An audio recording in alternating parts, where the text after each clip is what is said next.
Assalamualaikum warahmatullahi wabarakatuh. Selamat malam.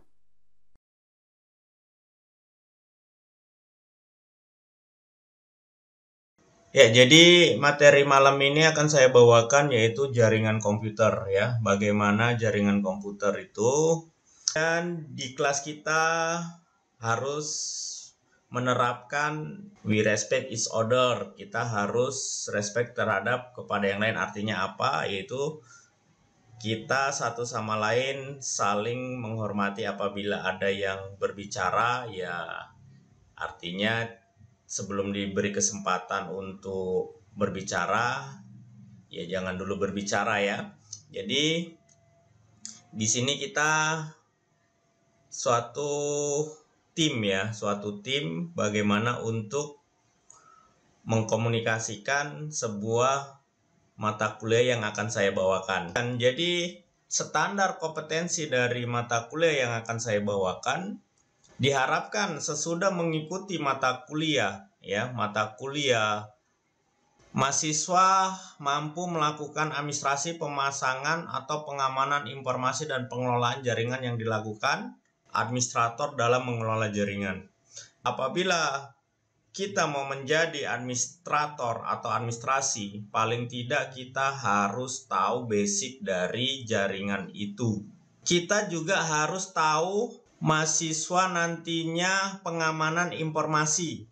Bagaimana data itu masuk, kemudian traffic itu dalam sebuah jaringan. Kemudian pengelolaan jaringan itu kita yang disebut dengan maintenance. Apabila terjadi tidak koneksi pada sebuah jaringan, itulah kerja dari administrator. Jadi setelah mengikuti nantinya mata kuliah ini, mahasiswa diharapkan bisa melakukan beberapa kegiatan yang sudah saya uraikan tadi. Kemudian manfaat mata kuliah ini, ya, manfaat mata kuliah jaringan komputer itu kalau bisa dibilang bermanfaat ya. Kenapa? Karena kita jurusan komputer. Paling tidak kita harus tahu yang namanya jaringan komputer, ya. Paling tidak kita harus tahu yang namanya jaringan komputer. Kemudian kita mampu ya membekali kemampuan kita dengan sharing file dan perangkat keras. Jadi begini, kita bisa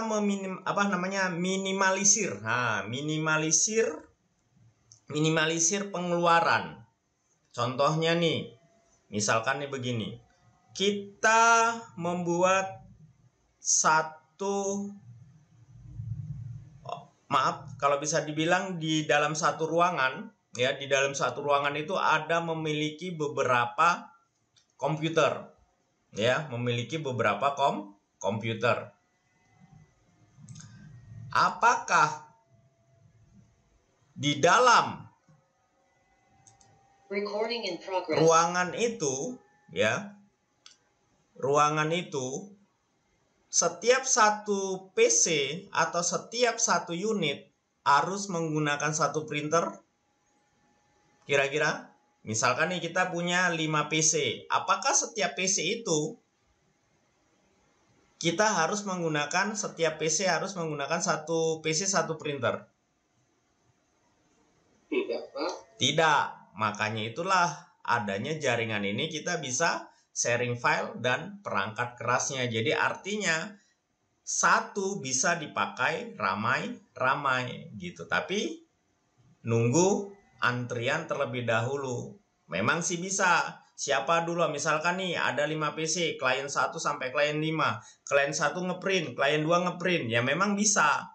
Tapi masih nunggu antrian. Klien 1 dulu selesai baru klien 2. Jadi ada antrian gitu. Seperti jalan tol jaringan ini. Jadi kalau jaringan ini nggak mau padat, ya berarti harus kita kita manfaatkan perangkat yang ada dan kemudian alat yang ada. Contohnya dari segi kabel. Nah, dari segi kabel itu sangat berpengaruh. Ya, jadi mata kuliah ini ya pastinya sangat bermanfaat. Kenapa? Karena basicnya harus tahu kita nanti sharing file dan bagaimana sharing file, sharing juga perangkat kerasnya. Oke, kemudian deskripsi dari mata kuliah jaringan komputer. Jadi ruang lingkup mata kuliah ini mencakup pembahasan tentang nantinya adalah network. Kemudian adalah protokol TCP/IP. Ya. Kemudian layer pada network, kemudian service yang ada di jaringan, kemudian intrusion detection, kemudian ada firewall, kemudian dan instalasi dan konfigurasi layanan yang dibutuhkan dalam jaringan. Jadi ruang lingkupnya banyak ya. Ini bisa kita usahakan mengerti mudah-mudahan untuk ke dunia nyata kita nggak kesulitan lagi gitu ya, nggak kesulitan lagi. Kenapa? Karena paling tidak kita sudah menguasai ruang lingkup dari mata kuliah ini. Nah, jadi kalau kamu mau jadi network administrator, silakan materi-materi ini didalamin. Tapi satu syaratnya ada lagi, yaitu kalau bisa dibilang pendampingan ijazah. Apa itu? Sertifikat yang diakuin. Contohnya seperti dari Cisco atau dari Mikrotik. Nah, itu dia. Ya, jadi seperti itu. Jadi kita pun mengerti sebuah jaringan. Kemudian kalau bisa dibilang familiar lah dengan jaringan, tentang bagaimana koneksi, terus kemudian bagaimana cara memblok, ya. Kalau kita tidak ada pendampingan itu, kita bisa dianggap sia-sia, ya. Jadi kalau kamu mau mungkin diakuin keilmuan kita, selain dari ijazah, kita harus membutuhkan yang namanya sertifikat pendamping. Supaya apa? Diakuin kompeten kita. Ya. Kira-kira ada pertanyaan?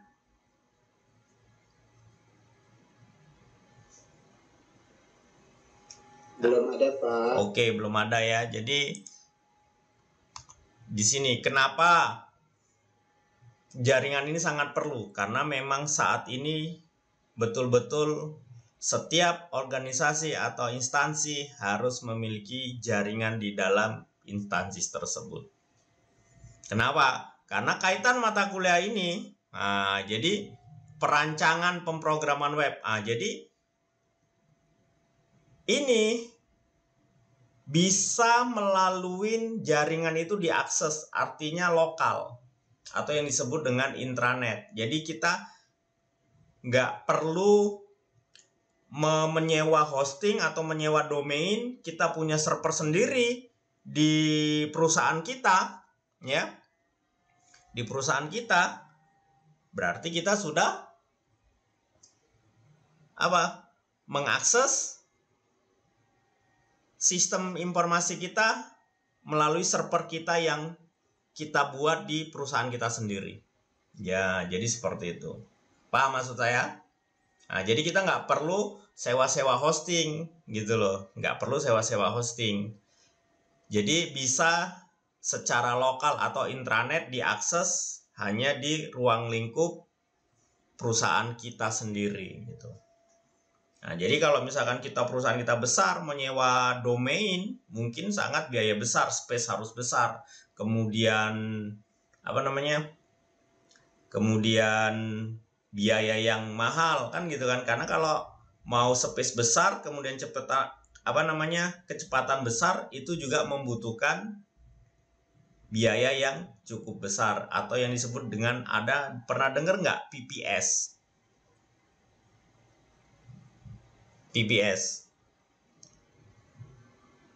Jadi kalau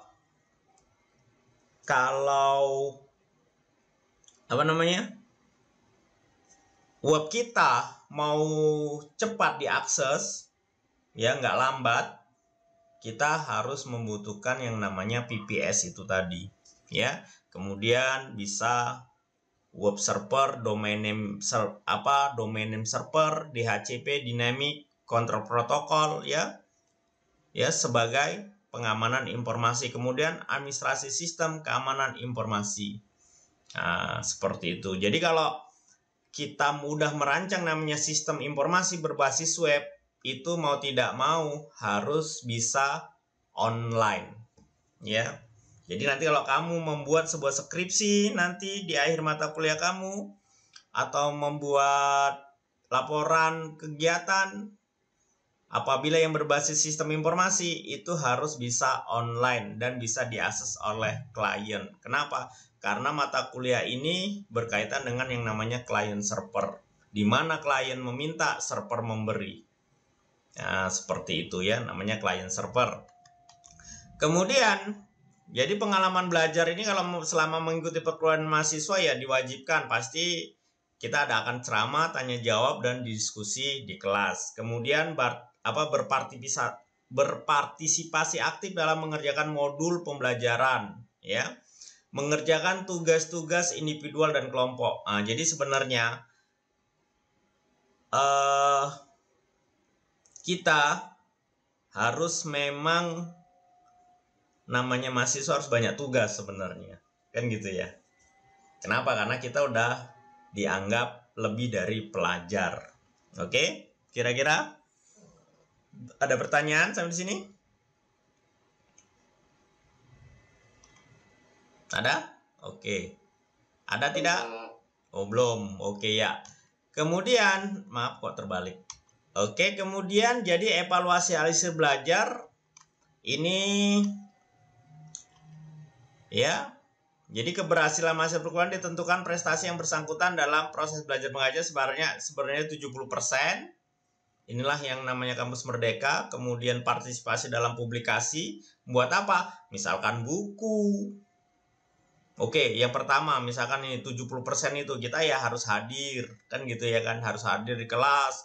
Kemudian ya tugas, kan gitu kan, mungkin apakah tugas mingguan atau per 3 minggu, seperti itu. Kemudian partisipasi dalam publikasi. Jadi ada itu nanti sebenarnya mahasiswa ini dari sekarang ini harus kritis. Bagaimana cara mempublikasikan, apakah dia lewat jurnal, apakah dia lewat buku, ya.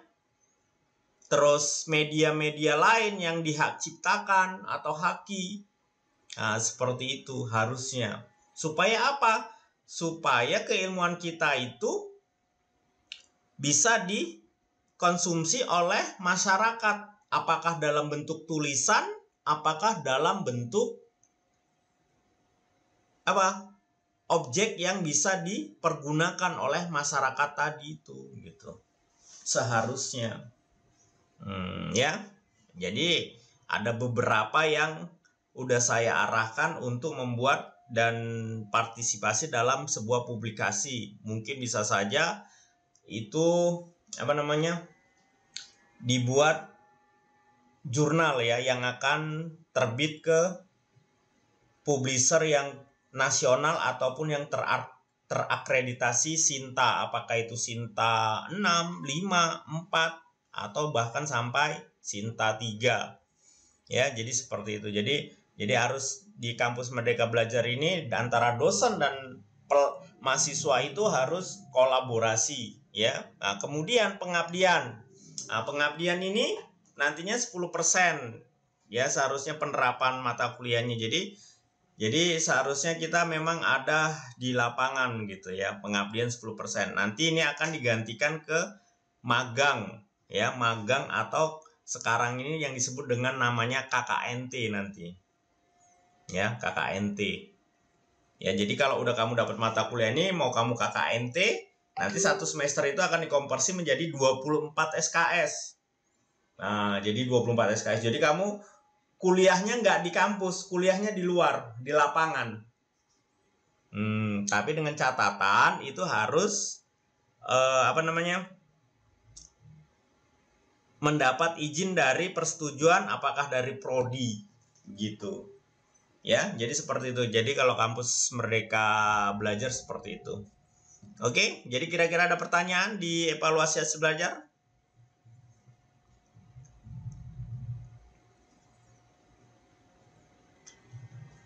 Pak? Ya. KMT itu T-nya itu apa ya, Pak? Ini sebenarnya masih sosialisasi ya, kuliah kerja nyata terpadu gitu. Nah, jadi nanti itu selama ini kan KKN kan 1 bulan. Ya kan? Iya. Nanti KKN itu 6 bulan, 1 semester. Itu dia. Ya.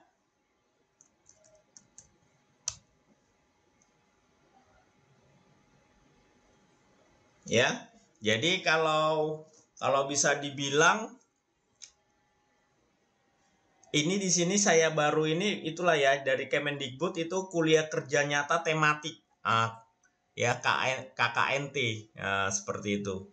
Jadi dia harus 6 bulan di masyarakat. Makanya itu nantinya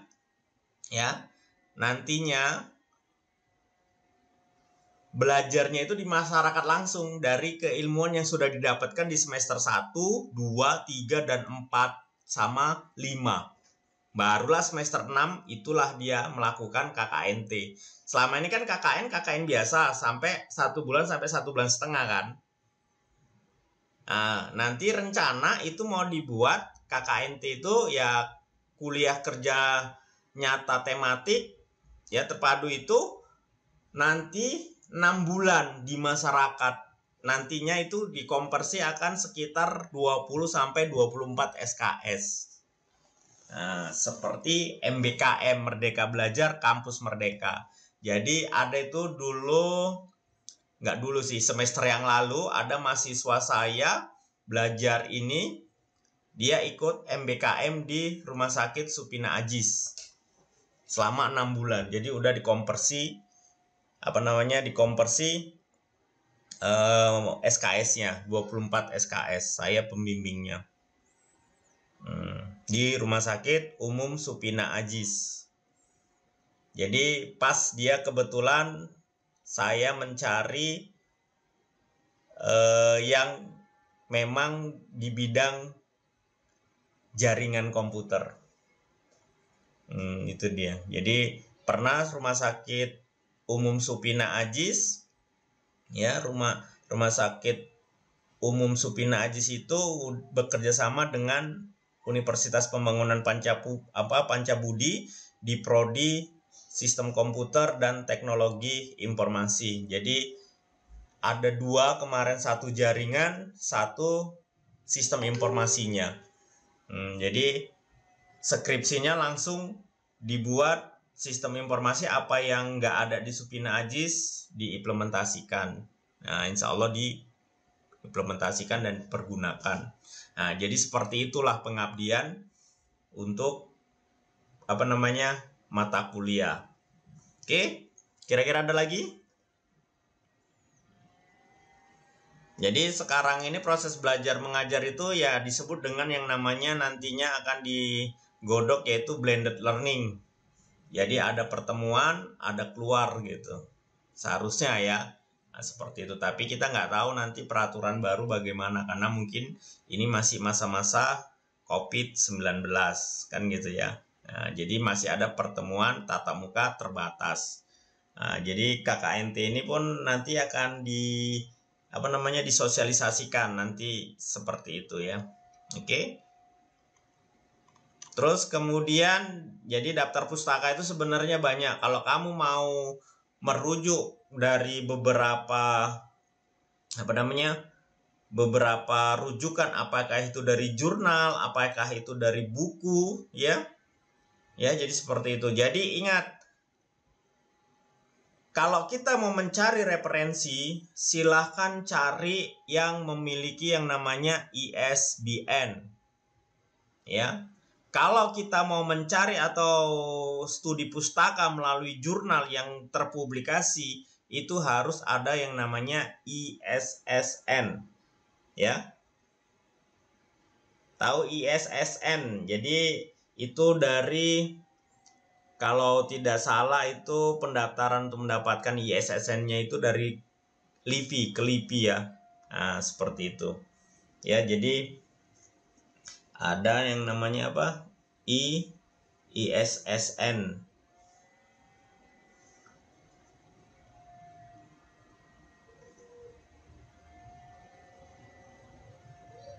Ya, jadi ada yang namanya apa? ISSN. Nah, itu dia ya, ISSN. Ini kalau untuk apa? Untuk jurnal yang dipublikasikan. Apakah itu yang saya bilang tadi ya? Apakah dia kalau tingkat internasional itu paling tidak Scopus, kemudian atau Copernicus, ya, kemudian WOS. Nah, jadi kalau kemudian Indonesianya mungkin yang di apa adalah Sinta ya.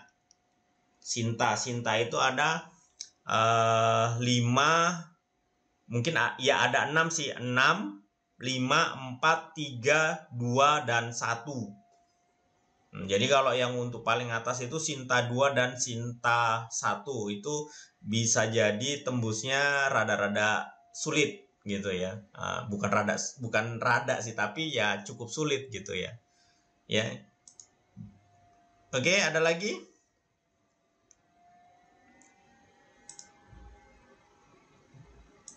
Ada kira-kira? Oke, kalau tidak ada kita lanjut.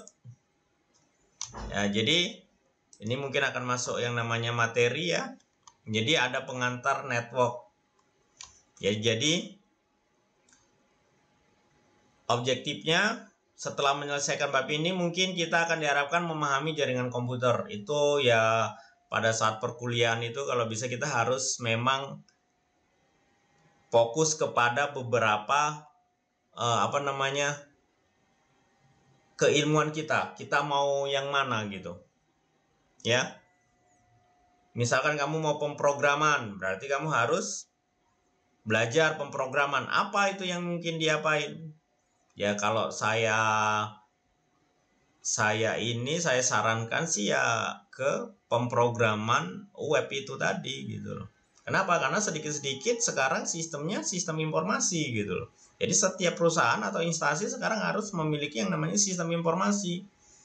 Contohnya saja kalau saya punya lembaga kursus ya, LKP Karya Prima Kursus, saya harus bisa membuat sebuah sistem informasi untuk lembaga kursus saya gitu.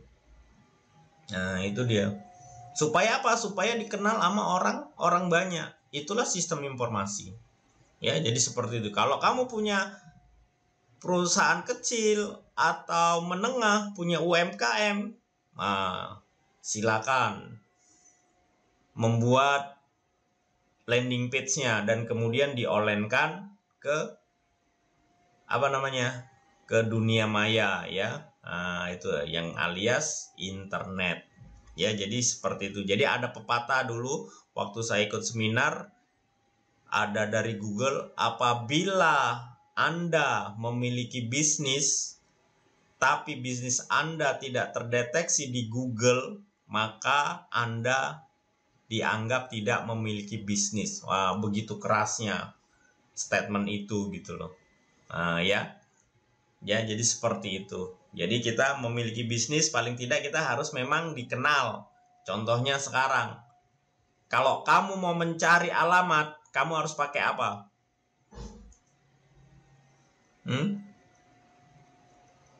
Coba, Laili apa tadi ngomong apa? Google Map. Iya, Google Map. Betul nggak Google Map? Iya kan? Ya tidak. Pakai iPhone pun, orang pun kadang harus pakai nginstal apa? Google Map juga ya kan? Nah, itu dia. Karena udah memang di situ gitu loh. Harus memang kita letakkan supaya mudah di tracing dan dicari sama mungkin klien atau customer. Nah, seperti itu. Ya, jadi kita harus memahami itu. Kenapa? Karena mata kuliah ini keterkaitannya dengan apa? Jaringan komputer. Oke, jadi seperti itu. Jadi jaringan komputer adalah suatu himpunan yang interkoneksi sejumlah komputer. Ya, interkoneksi berarti 2 atau lebih. Ya, melalui media kabel atau gelombang elektromagnetik. Misalkan nih, kalau kamu mengakses pakai smartphone, kamu pakai kabel atau pakai gelombang elektromagnetik? Pakai yang ini atau yang ini? Kalau untuk smartphone, yang mana smartphone? Yang mana? Pakai yang? Pakai yang mana? Kalau kamu mau mengakses jaringan internet untuk smartphone kamu, elektromagnetik, Pak. Iya, elektromagnetik. Karena apa? Karena tidak memakai kabel. Jadi kalau pakai media kabel, ya mungkin kayak di warnet gitu ya. Nah, seperti itu, ya. Oke. Nah, seperti itu. Kemudian otonomi bukan bersifat slip. Nah, jadi ada remote login. Jadi kita mengakses dari jarak jauh. Ya, jadi orang komputer itu kantornya bisa saja di mana saja. Mau di kafe, mau di rumah, ya. Mau rebahan, kan gitu ya. Nah, seperti itu. Jadi kalau kamu bisa, bukan pinter sih, bisa ya. Jaringan kemudian pemrograman web. Oh, itu udah lengkap tuh. Ya. Nah, jadi itu aja kuasain ya. Oke, terus kemudian sebuah kumpulan komputer printer. Nah, jadi sebuah kumpulan komputer atau printer dan peralatan yang lain saling terhubung. Jadi yang saya bilang itu tadi, jadi akses satu printer yang bisa dihubungkan karena dihubungkan dengan sebuah jaringan itu tadi, gitu. Ya. Oke? Nah, tiap komputer atau peripheral yang terhubung dalam jaringan tersebut sebagai node. Node itu apa? Node itu kalau bisa dibilang titik. Jadi misalkan nih, titik 1, titik 2. Jadi nanti antara klien 1 dengan klien 2 bisa saling terhubung. Nah, itu jadi bisa transfer data. Nah, seperti itu. Oke? Nah, oke. Ya. Terus kemudian resource sharing. Jadi bisa kita mengambil satu data dari satu tempat, yaitu yang disebut namanya server itu tadi. Ya, kemudian yang saya bilang tadi adalah menghemat uang. Ya, skalabilitas yaitu kemampuan untuk meningkatkan kinerja sistem secara berangsur dengan beban pekerjaan dengan menambah beberapa prosesor. Nah, kemudian bisa untuk komunikasi yang mudah dan murah, email, chatting, dan hiburan TV online. Sekarang udah menggunakan jaringan. Nah, seperti itu. Ya. Kemudian di sini ada yang namanya LAN, Local Area Networking, One Wide Area Net, dan Metropolitan Network dan Internet. Jadi pembagian jaringan komputer itu dapat dari cakupannya. Kalau LAN dia skalanya kecil, WAN dia luas, MAN itu metropolitan. Ya. Kalau wide itu bisa antar gedung. Jadi dia pakai radio link. Kalau LAN dia satu ruangan yang kecil aja. Kalau bisa itu nggak jauh dari radius 100 meter. Karena terbatas dia kalau LAN. Nah, internet global. Kalau MAN antar kota. Misalkan satu kota perusahaannya di kota A, perusahaan satu lagi di kota B. Jadi supaya untuk saling terkoneksi pasti akan menggunakan jaringan.